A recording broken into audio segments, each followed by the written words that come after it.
नमस्कार। आप देख रहे हैं नेशन लाइव। मैं हूं आपके साथ रवीना। चूँकि नेशन लाइव आप तक जो एजुकेशन से जुड़े मुद्दे हैं, एजुकेशन जगत में जो नई नई चीज़ें हो रही हैं वो आप तक पहुंचा रहा है। तो अभी हम आइडियल रेडियंट पब्लिक स्कूल में मौजूद हैं। डॉक्टर चंद्रकांत सिंह जी के साथ मौजूद हैं, जो कि फाउंडर चेयरमैन हैं late Shri Meghnandan Singh memorial education society के। उनसे जानते हैं, क्योंकि अभी सुनने में आया है कि इन्होंने एक गवर्नमेंट स्कूल को अडॉप्ट किया है। इनसे कारण जानते हैं क्या उद्देश्य है उस चीज़ का, और ये क्या एजुकेशन का जो जगत है उसमें चेंजेस लाना चाहते हैं। नमस्कार सर। बहुत बहुत धन्यवाद आपको और आपके जनता को मेरा प्यार भरा नमस्कार।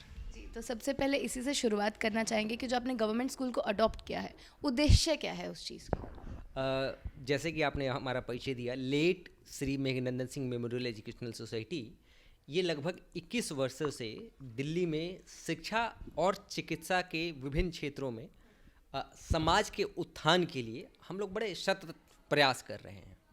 और पिछले 21 वर्ष में भारत की जानी मानी कई बड़ी बड़ी एनजीओज़ के साथ हमने काम किया है, और उस काम के माध्यम से जनता को और विशेषकर पढ़ने वाले बच्चों को, जो समाज के सबसे निचले तबके से आते हैं, जो गरीब परिवार से आते हैं, जिनके माँ बाप रिक्शा चलाते हैं, जिनकी माताएं घरों में काम करती हैं, जिनके पिता फैक्ट्री वर्कर हैं, मजदूर हैं, सब्जी बेचने वाले हैं, ऐसे बच्चों के साथ हमारा जीवन जुड़ा हुआ है।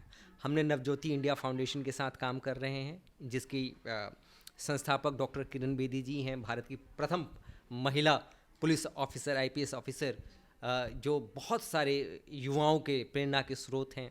हमने टाइम्स ऑफ इंडिया के साथ काम किया है, हम शार्प एनजीओ के साथ काम कर रहे हैं, हम स्लैम आउट लाउड के साथ काम कर रहे हैं, हम परवरिश एनजीओ के साथ काम कर रहे हैं, हम सेंटर फॉर सिविल सोसाइटी के साथ काम कर चुके हैं, हम निसा के साथ काम कर चुके हैं। तो भारत की अग्रणी विभिन्न प्रकार के बड़े बड़े एनजीओ जो समाज में लोगों के जीवन में एक ट्रांसफॉर्मेशन लाने का काम कर रहा है अलग अलग तरीके से, उन सब के साथ जुड़कर हम काम कर रहे हैं। और उसी काम के दौरान अभी हमने कुछ दिन पहले दिल्ली सरकार द्वारा संचालित लगभग 1082-83 उनके गवर्नमेंट स्कूल चलाते हैं, उसमें से एक स्कूल को एडॉप्ट किया है। वो स्कूल 6ठी से 12वीं क्लास तक है, जहाँ बच्चों को 6ठी से 12वीं क्लास तक की शिक्षा दी जाती है।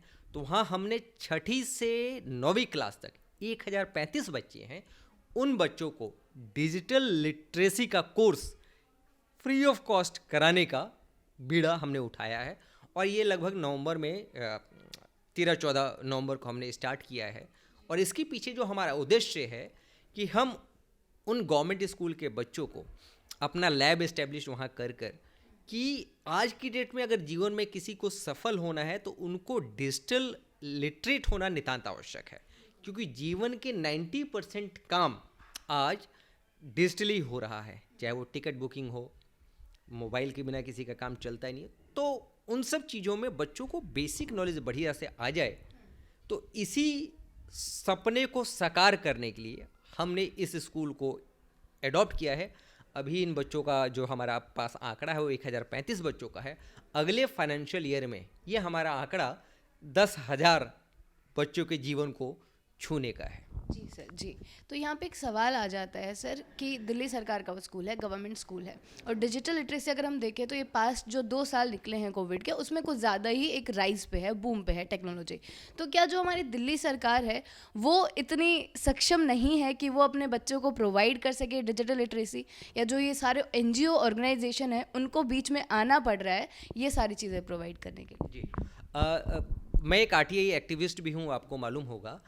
तो मैंने कल ही परसों हमारे पास एक आरटीआई लगाई थी, जिसमें हमारे पास जवाब आया कि दिल्ली सरकार द्वारा संचालित, दिल्ली में 2 सरकारें हैं, एक एमसीडी की है, दूसरी अपनी दिल्ली सरकार की है। तो दिल्ली सरकार द्वारा संचालित जो स्कूल हैं, इसमें टोटल बच्चों की संख्या लगभग 18 लाख के आसपास है। और ये 18 लाख छोटी मोटी संख्या नहीं होती है। इन बच्चों को पढ़ाने में प्रत्येक बच्चे पे अगर हम स्कूल से जुड़े हुए सारे खर्चों को जोड़ लें तो प्रत्येक बच्चे पे 10 से 15 हज़ार रुपये प्रत्येक माह का खर्चा आता है। तो सरकार इन बच्चों को बेसिक नॉलेज दे दे, अगर इस काम को ही बढ़िया से कर ले तो ये बहुत बड़ी उपलब्धि होगी। कहने के लिए सरकार कह रही है हम बहुत कुछ कर रहे हैं, लेकिन आपको आश्चर्य होगा कि बहुत सारे स्कूलों में अभी कंप्यूटर लैब नहीं है। अगर है भी तो वहाँ पर सिस्टम नहीं है, अगर सिस्टम है भी तो वो 90% काम नहीं कर रहे हैं। तो हमने डेल कंपनी के साथ टाई अप करके वो वहाँ पे कंप्यूटर लैब इस्टेब्लिश किया है और उस लैब के माध्यम से हम बच्चों को डिजिटली लिटरेट करने का सपना संजोए हुए हैं। और आप जानती हैं कि पिछले 22 वर्ष से मैं शिक्षा के इस पावन क्षेत्र में लगा हूँ और जो मैंने सपने देखे हैं उन सपनों की नियति और नीति बड़ी साफ़ सुथरी स्पष्ट होती है, बड़ी पावन होती है, तो प्रभु की कृपा रहती है और उन सपनों को अब तक हम साकार करते आए हैं और इसको भी किसी भी कीमत पे साकार करके दिखाएंगे। तो हम वहाँ के जो बच्चे हैं जो पढ़ रहे हैं, तो शायद अभी तक उनके पास वो चीज़ें नहीं आ पाई थी, वो सीख नहीं पाए थे, तो अभी उनकी क्या प्रतिक्रियाएं हैं इस पे कि अगर उनको कोई बाहर से प्रोवाइड कर रहा है, क्या वो रेडी है इस चीज़ को अडॉप्ट करने के लिए? देखिए, जब हमने हमारा ये ओरिएंटेशन कार्यक्रम था तो मैं आपको बताना चाहूँगा, मैं कुछ उसके पिक्चर्स और वीडियोज़ आपके साथ शेयर भी करूँगा ताकि आप जनता को दिखा सकें, बता सकें। बहुत ही दिल से वहाँ के मैनेजमेंट और बच्चों ने हमारा स्वागत किया और वहाँ पे हमारी 14-15 क्लासेस हो चुकी हैं। हमने 2 असेसमेंट भी कराई है। एक असेसमेंट जो वहाँ के कंप्यूटर टीचर हैं उन्होंने बहुत ही संतोषजनक हमको रिपोर्ट दिया।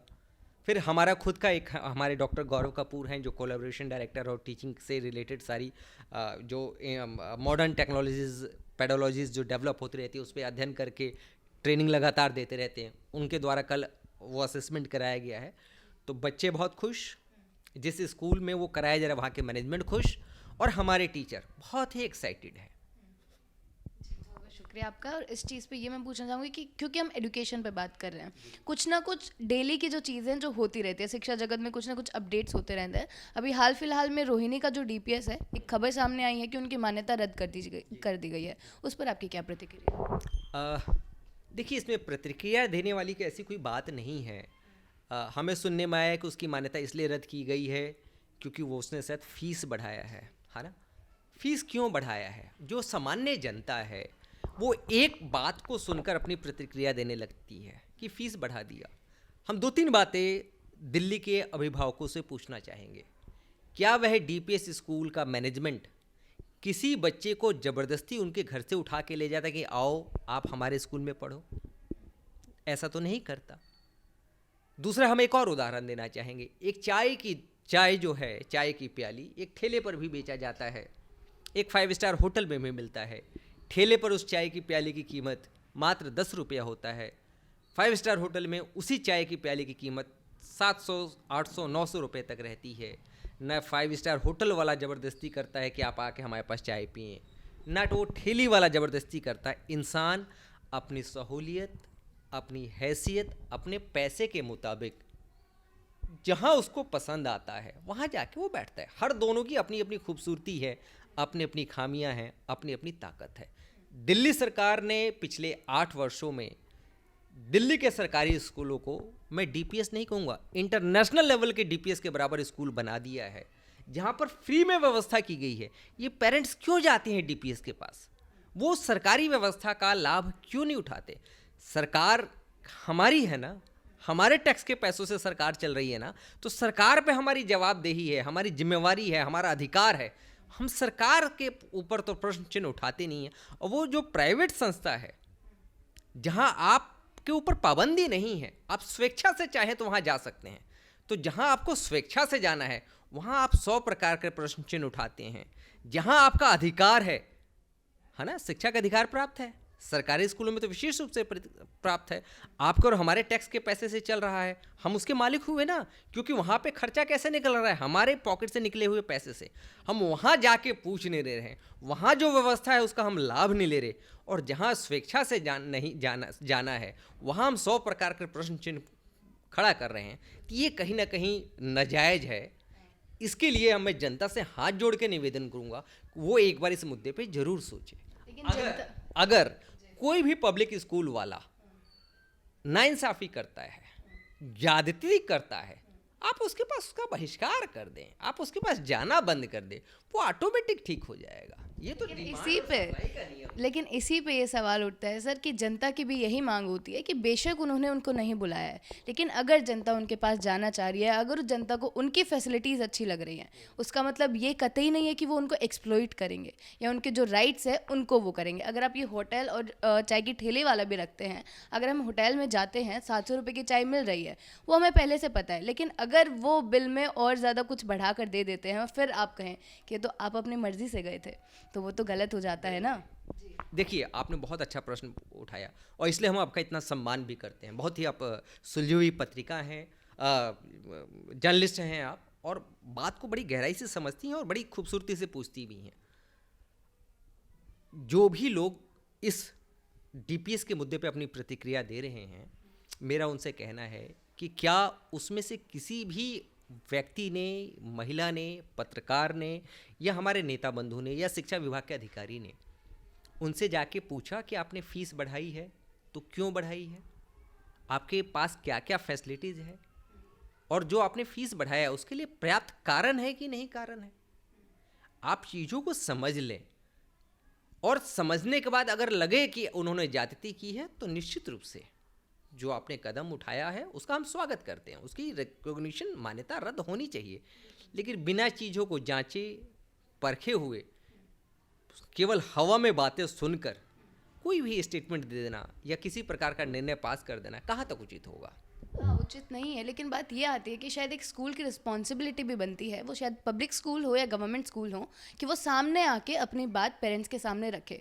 क्योंकि ज़्यादातर जो पेरेंट्स हैं आज की जो टाइम है अपने बच्चे को बेस्ट एजुकेशन देना चाह रहे हैं, उनको जहाँ लगता है कि बेस्ट एजुकेशन मिलेगी वो वहीं जा रहे हैं। तो कहीं ना कहीं ये रिस्पॉन्सिबिलिटी स्कूल्स की भी बन जाती है कि वो अपने जो बच्चों के पेरेंट्स हैं उनको अवेयर करे चीज़ों पर, उनके साथ बैठ के बातचीत करे, और शायद जब ये सारे मसले हैं हल हो सकते हैं। आपने बहुत बढ़िया बात कही है।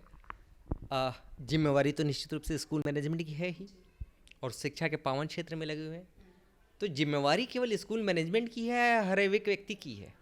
आखिर देखिए, वो स्कूल को चलाने वाले लोग भी हमारे समाज से ही हैं। देश का प्रधानमंत्री हमारे समाज का, हमारे परिवार का ही है। देश का मुख्यमंत्री वहीं का है। जो भ्रष्टाचार कर रहा है वो भी तो हमारे परिवार का ही व्यक्ति है। तो हर व्यक्ति अपने आप को ठीक करने की कोशिश क्यों नहीं करता है?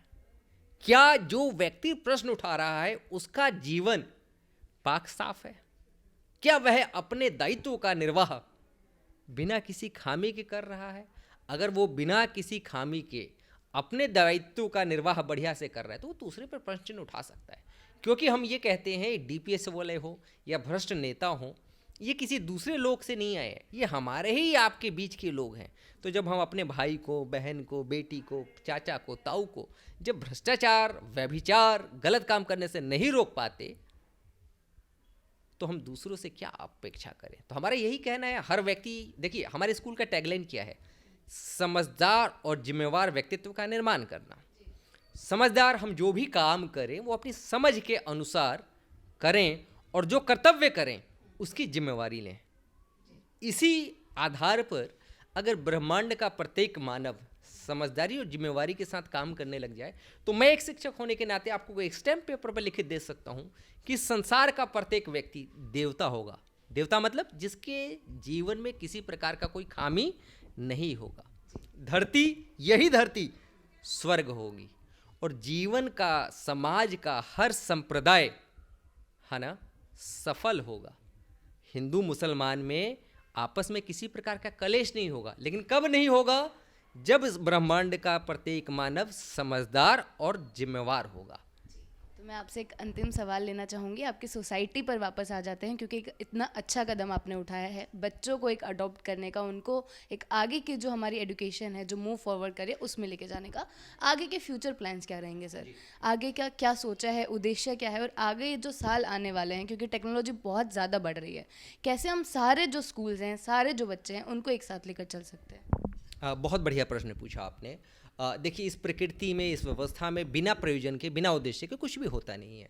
तो हमने भी जो डिजिटल लिटरेसी का कार्यक्रम स्टार्ट किया है, इसके पीछे हमारा उद्देश्य है और बड़ा पावन उद्देश्य है। अभी अगर हम सरकार से पूछें, प्रधानमंत्री जी से पूछें, किसी राज्य के मुख्यमंत्री से पूछें कि आपकी सबसे बड़ी समस्या क्या है, तो आप देखेंगे उनकी सबसे बड़ी समस्याओं में एक जो गंभीर समस्या आएगी वो आएगी बेरोजगारी की। वो बेरोजगारी की समस्या को हम कैसे दूर कर सकते हैं कि अभी अधिकतर बच्चे जो शिक्षा प्राप्त करने चाहते हैं वो कहते हैं हमें पढ़ लिख कर नौकरी करना है ना। तो हमें नौकरी नहीं करना है, पढ़ लिख कर जीवन जीने के लिए अपने आप को सक्षम बनाना है। तो हम उस पढ़ाई लिखाई के दौरान ही जीवन में एक इस प्रकार के स्किल का, इस प्रकार की क्षमता का एक विकास कर देंगे कि उस क्षमता के माध्यम से वो अपनी जीविका भी चला सके और आसपास के लोगों को भी जीविका का एक माध्यम दे सके। अब हमारी योजना क्या है, जब जो बच्चे इस 1035 में से डिजिटल लिटरेसी में अच्छा परफॉर्म करेंगे, जिनको इसमें आनंद आएगा, उनको हम कोडिंग का कोर्स करवाएंगे फ्री ऑफ कॉस्ट। जो कोडिंग के कोर्स में मास्टरी हासिल करेंगे, फिर उनको हम ऐप बनाने की योजना, तरकीब, उसका उनका फ्री ऑफ कॉस्ट काम करवाएंगे। और उस ऐप के माध्यम से हम बच्चों को बोलेंगे, बच्चों आप अपने समाज में, अपने परिवार में, अपने माँ बाप से पूछिए कि अभी जीवन में कौन कौन सी समस्याएं वो फेस कर रहे हैं। उन समस्याओं को आपके इस ऐप के माध्यम से किस प्रकार से दूर किया जा सकता है या उस समस्याओं के कष्ट से किस प्रकार से बचा जा सकता है, इस प्रकार की हमारी योजना है। इसके साथ साथ मैंने बताया कि वो बच्चे 6ठी से 9वीं क्लास तक के हैं, तो उन बच्चों को हमने एक चीज़ और बताने जा रहे हैं कि बच्चों आप आगे कम से कम सीनियर सेकेंडरी लेवल तक तो पढ़ाई करेंगे ही। आप लोग समाज के बहुत ही गरीब तबके से आते हैं, परिवार में आर्थिक खुशहाली जितनी होनी चाहिए उतनी नहीं है, तो उसके लिए भी हमने उनको एक आइडिया दिया है कि आप अपने आस पड़ोस के 25 घरों को संबंध बनाएं। उन 25 घरों से, उन 25 घरों में जाके बोले, अंकल आंटी मैं आपके घर का डिजिटल लिटरेसी से रिलेटेड हर काम करूंगा और उसके लिए आपने हर महीने मुझे केवल 100 रुपये देना है। अब उनका बिजली का बिल भरना हो, मोबाइल रिचार्ज करना हो, पानी का बिल भरना हो, कहीं की कोई बुकिंग करानी हो, कुछ भी जो डिजिटल पेमेंट मनी ट्रांसफ़र करना हो, वो सारे काम वो बच्चा उस घर के कर देगा, क्योंकि अधिकतर ये अनपढ़ घर माहौल में रहते हैं। और उसके बदले मात्र वो 100 रुपये लेगा। इसी काम को अगर 10 काम को वो किसी कैफ़े वगैरह में कराने जाता है तो उसके कम से कम 500-600 रुपये लग जाते हैं। तो इस प्रकार से अगर उसने 25 आसपास के 25 घरों में एक बच्चे ने अपना संपर्क बना लिया तो उसे हर महीने 2500 रुपये की कमाई हो जाएगी। और वो उस 25 घरों में काम करने के लिए उसके लिए हार्डली 1 घंटे से ज़्यादा देर का काम नहीं होगा। तो हम बच्चों को अभी से ही सक्षम बनाने की कोशिश कर रहे हैं, उसके अंदर स्किल का डेवलपमेंट का काम कर रहे हैं और आगे चलकर वो नौकरी सरकार पे से ना मांगे, वो लोगों को नौकरी दे, इस प्रकार की क्षमता का विकास कर रहे हैं। बहुत बहुत शुक्रिया आपका हमारे साथ बनने के लिए और हमारी जो ऑडियंस है उनको ये सारी चीज़ें बताने के लिए कि जो एजुकेशन है आज के टाइम में वो कितनी इंपॉर्टेंट है और स्पेशली टेक्नोलॉजी का जो यूज़ है जो बढ़ता जा रहा है उसके साथ कदम से कदम मिला के चलना वो कितना इंपॉर्टेंट है। नेशन लाइव आप तक शिक्षा के जगत की ऐसी सारी खबरें पहुंचाता रहेगा। बने रहे नेशन लाइव के साथ। कैमरा पर्सन विशाल के साथ मैं रवीना।